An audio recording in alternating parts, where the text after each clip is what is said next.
Dr. Harish Shetty is a renowned psychiatrist, author, and a compassionate voice in emotional well being.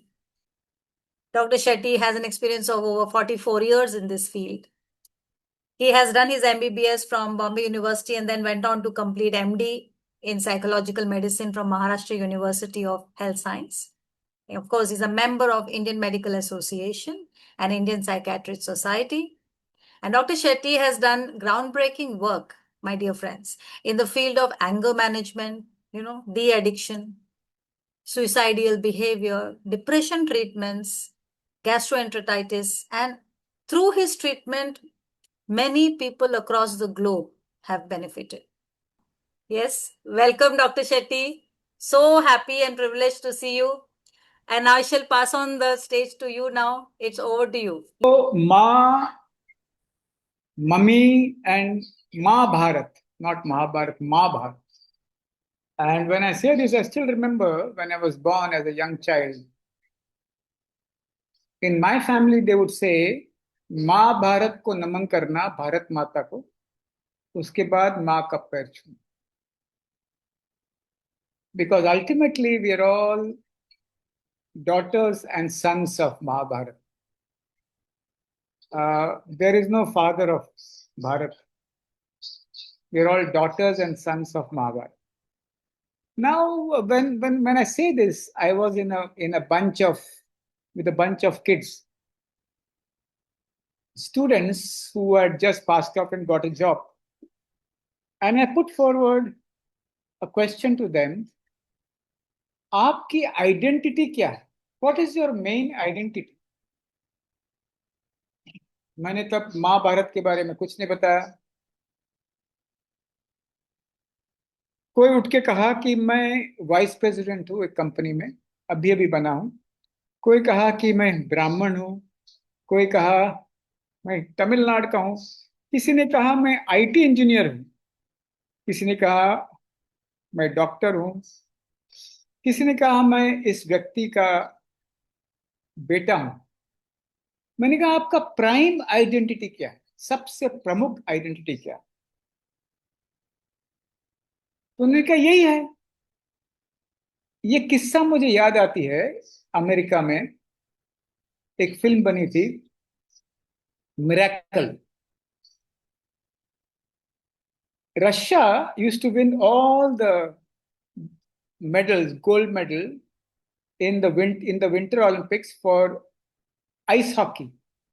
America ने कहा हम 4-5 Olympics हारे हैं, हमें अभी जीतना है. उन्होंने एक कोच को अपॉइंट किया. उस कोच ने कुछ बच्चों को इकट्ठा किया जो आइस हॉकी जो खेलते हैं. Those who were playing ice hockey, the Americans got hold of some coaches who play ice hockey, some players. And he went on asking, where are you from? They said, San Francisco. Where are you from? New York. Very few said they are from the United States of America. Similarly, in this meet with these young professionals, they did not say that the prime identity is Bharat Maa, Maa Bharat, the country. Now, what is the reason for that? If you go to United States of America and if you say somebody you are a Caucasian or you are an Italian, they'll say, no, we are an American first. They're proud to say that they are from United States of America. माँ भारत के प्रति श्रद्धा होना, if you have to have Shraddha towards माँ Bharat, the most important thing is that you need to know the heroes who were born under our mother, that is Bharat Mata. This is an Eastern philosophy. We consider our nation as the mother. And when I say this, somebody objected. He said, no, I'm for the Vasudhaiva Kutumbakam, the entire world is my family. I said, nothing wrong. But if Mahabharat is secure, Vasudhaiva Kutumbakam can happen. Which means what? देश बचेगा तो हम बचेंगे, देश रहा तो हम रहेंगे. तो इसमें अपने माँ का संबंध कहाँ आता है, ऐसे वो पूछने लगे. I said, there are many mothers in your life, not only the biological mother. In the absence of the mother, when the father takes care of you, raises you, he's also a mother. When the house help lives in your house for a long time, she is also your mother. When your aunt, your masi, your bua spends a lot of time with you in your upbringing, she is also the mother. When when some children have lost their parents, their uncles and aunts take over because India is a big joint family. They are your mother. So mother is not actually a gender, but it is somebody who may not have given birth to you, but have raised you, given you a lot of compassion, provided you a lot of love. But remember, compassion and love of a mother is fantastic when it's associated with Shakti. Compassion is not a sign of weakness. Compassion is a sign of strength. Komalta, softness, is not a sign of weakness. माँ कोमल हो सकती है, उनमें भरा भरा करुणा हो सकता है, पर उसके साथ वो कठोर भी हो सकती है, और दोनों साथ में होना बहुत आवश्यक है. तो बात फिर से करते हैं, महाभारत के प्रति श्रद्धा कैसे बढ़ेगा. महाभारत के पुत्रों के बारे में ज्ञान हो तो बढ़ेगा. और मैं किसी को पूछूं कि राम प्यारी गुर्जारी कौन है, किसी को नहीं पता होगा. सीबीएसई स्कूल में नहीं सिखाया, एनसीईआरटी के बुक्स में आया क्या नहीं पता नहीं. बट सीबीएसई स्कूल में यदि सिखाया, if they have taught you in the CBSE school और in the NCERT books, that does not mean that you know, because when you write an answer, it's an answer and you get 2 marks. But when you share a story, it remains in your unconsciousness all your life. So when I say that, who was Shravasti, one of the most famous spies of Netaji Subhash Chandra Bose, who was Rani Chennamma? Maybe you might have got 1 mark or 2 marks when you appeared for your CBSE if her name was there. But if not, what were the stories shared in your childhood? Mothers have to be storytellers to run a parallel school, to run a parallel form of education. Just feed your child, take him to classes, see to it that they go abroad for education, does not make a great Bharatiya, does not make the child born in Bharat to worship Bharat Ma. So when I say that have you heard about Panini, grammarian? You might have heard about him, but you don't know his stories. If a child has to understand his region, he has to know about his heroes, the men and the women who created a revolution in the country. When I had been to a college and in front of the students, I asked them who was Brahmagupta. They did not know. One of the greatest science legends of the country who gave the world a lot of innovative answers. You must have forgotten the song from Purab or Paschim, Zero ni diya Bharat ne. Unless you are proud of your children of Maa Bharat, touching the feet of your mother does not work. In the film Raid 2, Dada Bhai touches the feet of his mother and does exactly the opposite in life. He is exposed late. When I ask my psychologist whom I interview for jobs, but tell me who is Maharishi Patanjali, they have not heard of him, not their mistake, because they have not been taught in schools and colleges. You might be shocked to hear this 99% of psychologists who pass out from colleges have never heard of Rishi Patanjali, one of the greatest mental health scientists of all times, who gave us the gift of yoga. Unless civilizational pride is not present, self belief does not happen. When I tell the world that it was Bhagwan Buddha who taught the world mindfulness through Vipassana, they don't know. And this ignorance causes self doubt, and this ignorance makes us believe that this civilization in the East has no meaning, has no worth, and is not great. If you do not know what Abdul Hamid did in 1971, there's no point. And one of the greatest revolutions in India was the Santhal revolution in the 19th century, 1856 to 1858. The Santhal tribes, four brothers and two sisters, Siddhu, Kanu, Bhairav, Lano, Olo, and another lady. They fought the British for 2 years. The first Quit India movement did not start in 1942, it started in 1856. More than 10,000 Santals died for Maa Bharat. And unless you are not proud of them, you will not know your mother, nor will you know Bharat Mata. Just shouting slogans of Bharat Mata ki Jai does not make much sense.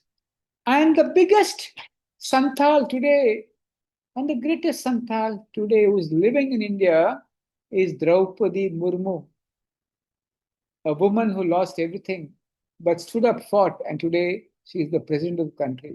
That would not mean that you need to be proud of only the greats, unknown greats, anonymous greats of Mahabharat. You need to be proud of your own mother, wherever you live. It might be a kuti, it might be a flat, it might be a bungalow. You need to be proud of what she cooks. You need to be happy of what she cooks. You need to respect what she does for you. And when I tell young boys and girls who are very boisterous in colleges, just before the exams, close your eyes and bring your mother in front of your eyes for 1 minute. And what comes? Share with me. After 1 or 2 minutes, when they open their eyes, they say, she wakes up at 5 o'clock in the morning. She cooks for us. She eats less. She sleeps less. She works more. And the face becomes like a puppy, like a child, like a god, glowing. And it takes them away from entirely some of them, the sense of entitlement. What did you do for me, mother? It goes away. And when students or the young bring back all the beautiful experiences with their mother, largely some may have bad experiences, and that moments of stirred moments of life, their mother and father, when you see it live in all five senses, your mother becomes alive. She remains in your consciousness. And she comes back to you when you're in trouble to give you answers whether she's alive or not. If you forget Ashfaqullah Khan and others who gave their lives for a country, if you forget Kanad Rishi, who discovered the atom, and his name appears in the CBSE books, you can never be proud of Bharat Ma. And if you're not proud of Mahabharat, then it's a very difficult story. Bharat bachega to hum bachenge, Bharat rahega to hum rahenge. So when somebody said, no, I believe in that the world is a family, I said, yes, we all believe that. For that, we have to survive. For that, this small patch of geography in the East has to actually survive. So, mother who has compassion, a mother who has softness, should have Shakti, stopping the child when he's doing something wrong. Being firm with him, mindful compassion is very dangerous. Mindless compassion is very, very dangerous. Mindful compassion is. I still remember a bunch of teachers who asked me after my talk about mothers in a school long ago, what to do if my child says all the time, you have not done anything for me. You have not done anything for me. I said, what do you do?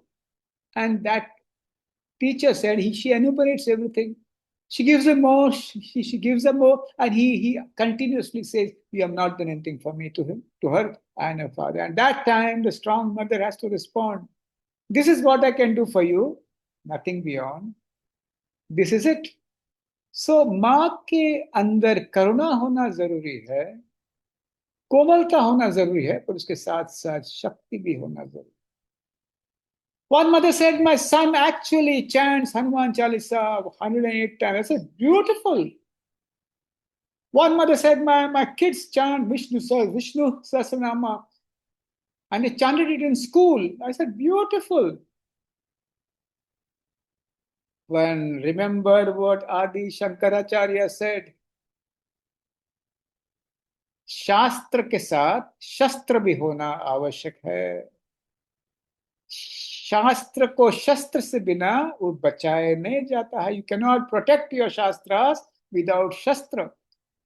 Prabhu Shri Ram did not do satyagraha in front of Ravan.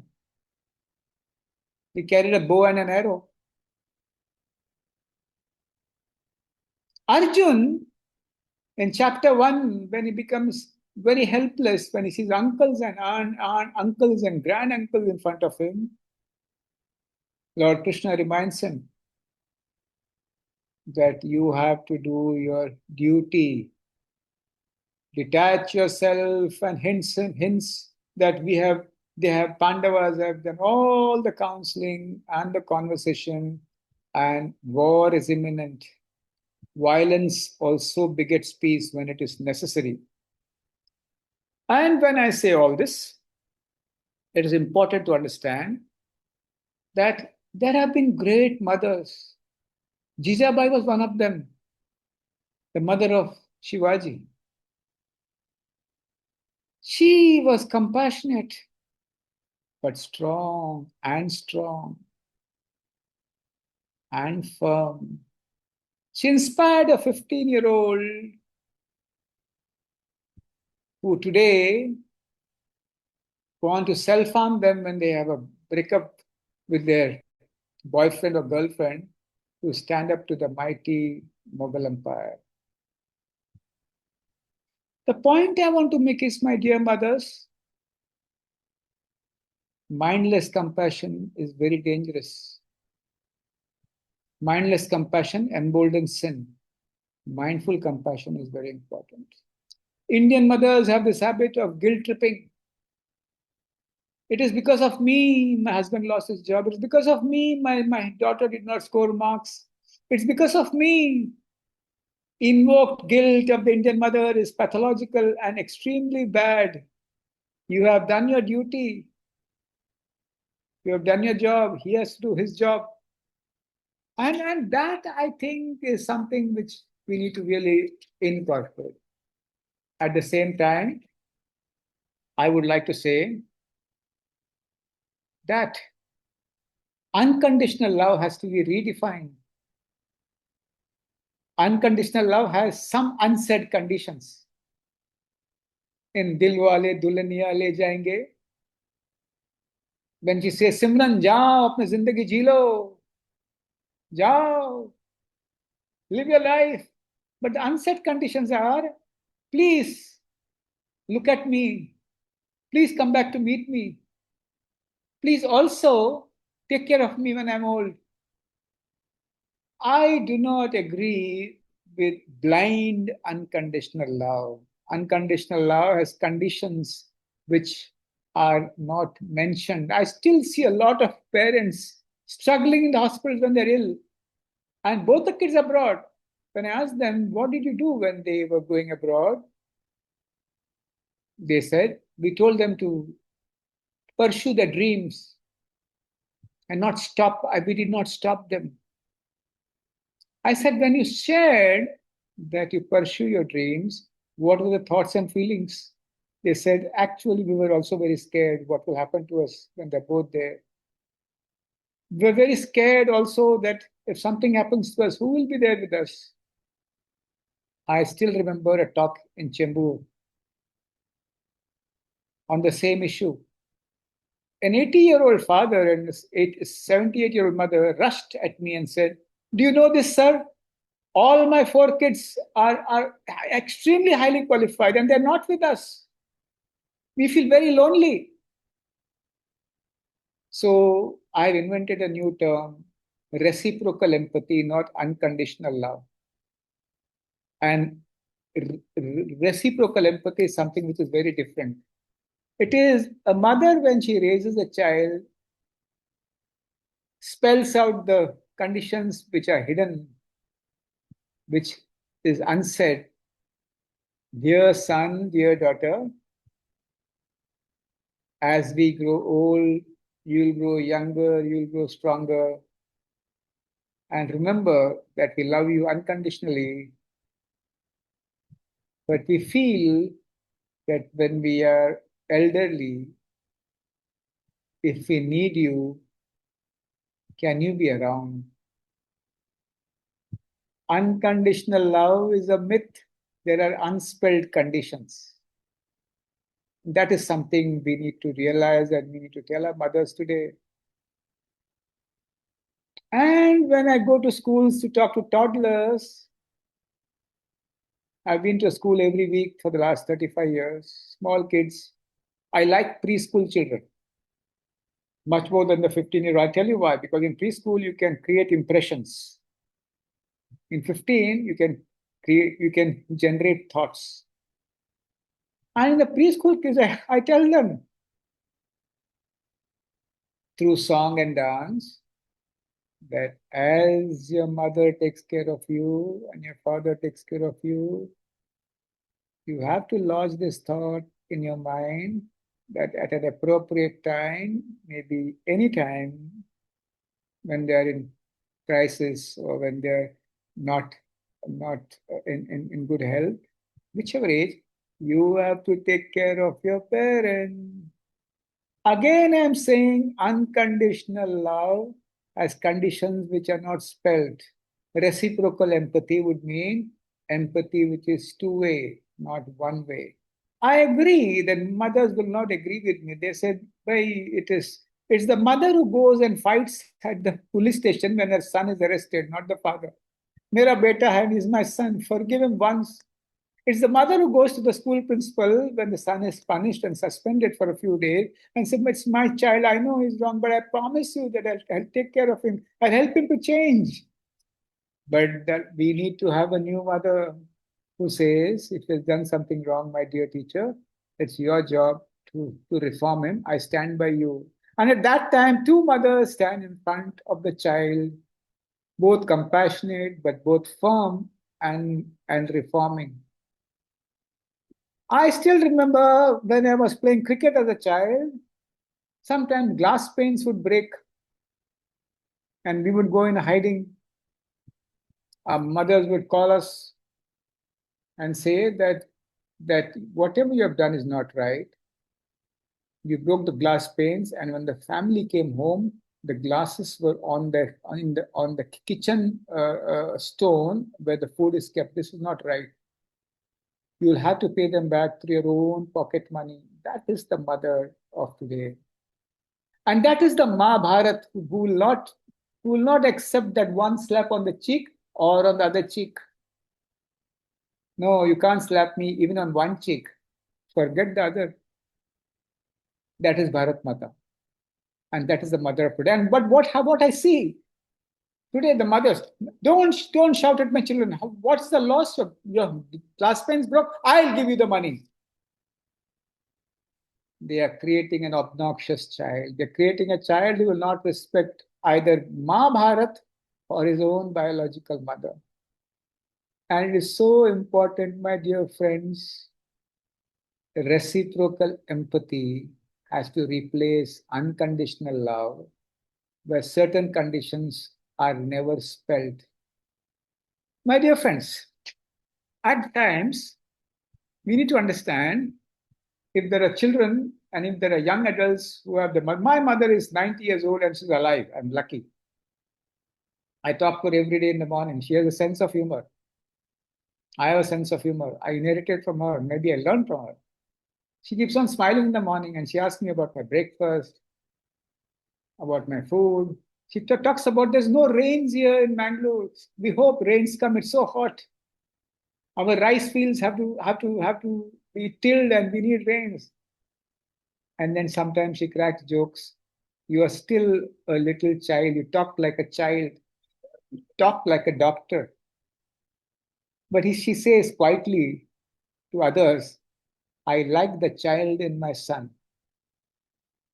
And if a mother is childlike, strong, compassionate, and Komal, she is the mother we want. But then you can't expect a mother to be perfect. And I would tell each one of you to tell the world. Sometimes children don't talk to their mothers and fathers for days and months. I don't know why. You can't get new mothers from Amazon or Flipkart. Indian mothers don't talk like other moms all over the world. They sometimes are very sharp in their tongue. They also say, "How the hell were you born from my uterus, my womb?" Which may be very obnoxious in some other cultures. But remember, my dear mothers, or their children, or their daughters, or the grandmothers here, that the intent of the mother is always right, the methods may be wrong. And sometimes, if the child leaves the mother and says, I will not speak to you, allow him time to breathe. And the child says, I will not eat, the great mother will say, it's your choice. You come when you're hungry. We will be happy if you come and eat with us. And in that battle of pehle tum, and in that battle, it's very important to understand that tantrums get abolished when you remain firm. You can come and eat as and when you want, but we will eat our food. I don't understand the mothers of today. One drop of tear falling from the eyes of the child, they have an epileptic attack. Bhanamati yate, Bhanamati. Angat, they say in Marathi. Khech ave che, khech. They say in Gujarati. Arre Baba, if your child starts crying because she has some pain, if the child starts crying, if you have said no to something where you have to say no, that is a very positive sign. The child cries because he is sad or is frustrated and not depressed. Frustration and sadness is a very important sign. Teach your children how to cry when they ought to. Because if they learn to cry and handle small frustrations, they learn to cry as they grow older and not take their lives. Managing small pain in childhood helps them to manage big pain in the future. And those mothers who feel extremely sad when the child cries, one lesson is God is not crazy to give you tears. God has given you tears to balance your mind. The tear gland is also an organ. It's not free municipal water. And please allow it to flow as and when it can and it should. And if the child comes to you, comes to the mother, that says, I'm sorry, hold him or her with both your arms. But when the mother sometimes uses silent punishment, which is very common in India, you didn't score good marks, I don't feel like eating. I have headache. Silent punishment is worse than a shout. You can always say, I'm angry with you. I taught this mathematics full night yesterday, but you went and spoiled it. I'm very angry with you. That's the normal mother. The silent mother who believes she should not be rude, but she is normal when she expresses her feelings. But when she blocks her feelings, she's going to explode for some other reason. Why did you put the towel here? A good mother or a mother is a mother when she's free with the feeling. I'm angry at you. I'm sad. I'm very upset with you. I'm jealous of you because your father pays more attention to you than me. Nothing wrong. Now, during my days, we never said, I love you, mother. But now the new mothers were very stingy with their children. Biological scientists say that at least you need to have 3 kids. Biological scientists, I'm not talking about political scientists. And the growth rate in India, except for Bihar, is bad. And we have one child, underestimating the power of a uterus. There are many who might get very anxious when I say this and even angry, but the point is anxiety is high when there's only one child. An anxious mother cannot love.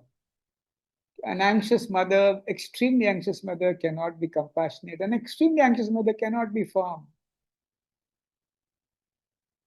Please, my dear mothers here and the men here, please touch your feet of your mother if she's alive, and if she's not alive, you can imagine that the feet would be at this point at this point of time at this place, and please touch their feet every day. Reciprocal empathy is beautiful examples in the film Munna Bhai. When the young boy comes and gets admitted, he attempts self-harm and he says, "Did I had a breakup?" And when Sanjay Dutt says, do you love your mother? You know her much more than this girl. He says, तुम्हें क्या पता है प्यार क्या होता है?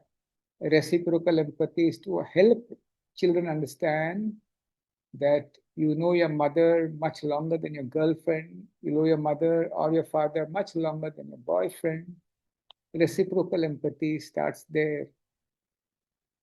And this is something we need to really explain. Having said this, at times, mothers might face a lot of hardship at home. And Indian mothers have inherited the trait of being the sacrificial parent. मैंने बार बार कहा हिंदी में, you can really translate this later for those who don't know Hindi. त्याग के घोड़े से उतर जाओ, अपने जिंदगी की मोमबत्ती दोनों बाजू से मत जाओ. Get down from the sacrificial horse and don't burn your candles from both sides. I still remember my mother throwing things, good food from her plate to my plate when we are eating together. The best of food is given to the son or the daughter. But when I grew up, I told my family that don't wait for me for food. Let the mother of the house eat first, even if I'm late. And when I see in my family, before I have come, they have eaten. Or even when I'm there on a Sunday, they're eating the food. Because I've told them that don't wait for me. 2 thoughts come into my mind. Oh my God, she's not like my mother. But the second thought, which I always believe, this is the right thing to do. Tell all the mothers to sleep well, not wait for their husbands to come to eat. Eat well. Indian mothers sleep less, eat less, and work more. Generally, research has shown that the hemoglobin is less than the average hemoglobin. The nutrients are much less than others. So see to it that your health status is adequate. At the same time, a lot of mothers go through a lot of hormonal imbalance. A lot of mothers go through premenstrual tension. And observationally, we have found that this has really increased across time. We don't know why. A lot of mothers believe that they should sit next to the son when he's appearing for the 10th channel, even at midnight. No, you sleep. Your score in the 10th, which has just come, SSC must have come today, ICSE, CBSE has come. The 98 in English means nothing. The 101 in Shakespeare in ICSE means nothing. The 97 in maths means nothing. I'm saying, why nothing? No, they worked hard. They got it. But the point is, in the future, it's applied science, it's applied maths, it is writing an essay of the entire novel. So do not get carried away by your marks, and your response to your children should be the same 50% and a party, 95% and a same party. Because ultimately, no state board exams which has just got over can decide the future of the child. It is not an ability tracking exam. SSCs wrote, ICSE sophisticated.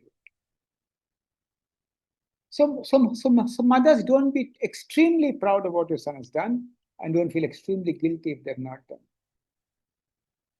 3 things you need to tell your children, my dear mothers, are: you're awesome, the world is beautiful, and exams are easy. And say that. I still remember when I was called to the school uh, a day before, my son was washing the school uniform. We were all happy. My God, he's not washed his underwear in life, now he's washing his school uniform. And the next day, when I went to school accidentally, the principal said, "Do you know what your son did? He threw ink at somebody's shirt, and I sent the shirt back to him for washing." And I stood with my school principal all the time. "You do what is right for my child." I would not know. So there'll be a lot of ups and downs. There'll be a lot of yes and no's. But my dear friends, as I say now, I would like to say, Bharatvarsh बचेगा तो हम बचेंगे, भारत रहेगा तो हम रहेंगे। बच्चों को सिखाओ माँ भारत के प्रति श्रद्धा रखना, तब माँ के प्रति श्रद्धा बढ़ेगा. What I said is, if this geography survives, you will survive. If this geography on this side breathes in a united manner, you will breathe along with that compassionately, and we'll be able to actually build the elusive Vasudhaiva Kutumbakam. That means the entire world is my family. And in an era where people are fighting with swords and guns and drones and missiles, this makes us more responsible for being compassionate, warm, firm, strong, and united. I would like to thank a special mother of Yoga Institute. You know who is it? She has a glow, a childlike glow in her, because there is very little difference between precept and practice. You know whom I'm speaking about. For me, the picture of Jijabai, or my grandmother, or my mother, and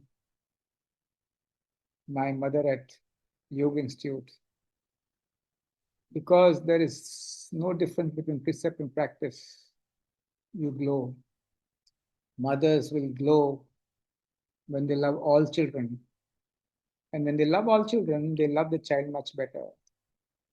And as I slowly close, I would like to remind all mothers who rush to the schools and the colleges for the convocation in either India, UK, United States, or the schools for a competition or for an open house. Learn to congratulate all children Learn to love all children. If you learn to love all children, you love your child better. I still remember this incident when I had gone for a drawing competition, and both of my children were not good in drawing like me. I was only taught to actually draw four hills and four mountains and one river and two boats and one sun and two, three crows. But I found one anxious mother saying, where is your painting, your painting? Show me fast, show me fast. I said, hey, mother, look at the entire mosaic.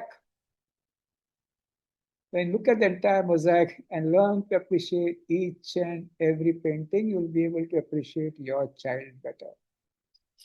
With naman to all the mothers on this earth who gave us great children across centuries. India is a young nation, but Bharatvarsh is an old civilization. The only last civilization which is alive and is now, in a way, threatened. So I repeat three important sentences which I said I feel is important. You might feel it is useless, perfectly all right. Bharat बचेगा तो हम बचेंगे, भारत रहेगा तो हम रहेंगे. Unconditional love has certain conditions unsaid, and reciprocal empathy is more important than mindless compassion and mindless love. Self-care for the mother should be the religion, and if you take care of yourself, you'll be able to take care of the world. With this, I bow myself to all the mothers on the earth and across the universe. You are privileged to be born a mother. The joy of giving birth to a child, the glow, even if you have undergone an LSCS, can never be experienced by a father, can never be experienced by a grandfather. With this, I thank Yoga Institute for inviting me for this beautiful day, and to my mother at the Yoga Institute for inspiring thousands of young mothers become yoga teachers and spread the fragrance of Maharishi Patanjali's yoga across the world. My sincere thanks is also to Rishi and Prani and all those who are there in the Zoom meeting and all those who have not been able to attend. Remember, a mother, if somebody is sweet, you need to touch, even if she's alive, or even if she's beyond the world, and teach all your children, young kids, to touch your feet, because when they bend, there is humility, and when you bend forward and hold them in your arms, there is bonding. And with this, I wish Maa Bharat a great future. I bow myself in front of my mother. She's listening to this talk in Bangalore. And thank you all for being with me. Thank you. Thank you so much, Dr. Shetty. Thank you so much for such a lovely, deep, insightful thought. I'm sure a lot of mothers have got the mantra of reciprocal empathy now, and they will work on it. We wanted to have a 5-minute question answer session, Dr. Shetty. Of course, of course, of Yeah, course. so there is one question in the chat. Maybe you would like to answer it briefly before we move on to the next session. They are saying that in your clinical experience, how does the role reversal of children becoming caregivers for aging parents? What are your thoughts on it, and what advice would you give these children to manage the transition in a healthy way? Can we also be kathor and komal to our parents? Yeah, very good question. When I Yes. say this, first is let me start with a child who's used as a counselor by both parents. Let me start with this. Parents who go and crib in front of the child about each other. Not to be, not to do, not to do. No, don't allow your child to become a grandfather so early, or a father or a mom so early. It's an equilateral triangle. The child is in the middle, mom, dad, and grandparents are on the three sides. Let that equilateral triangle not become an isosceles triangle or a skewed triangle. That is number one.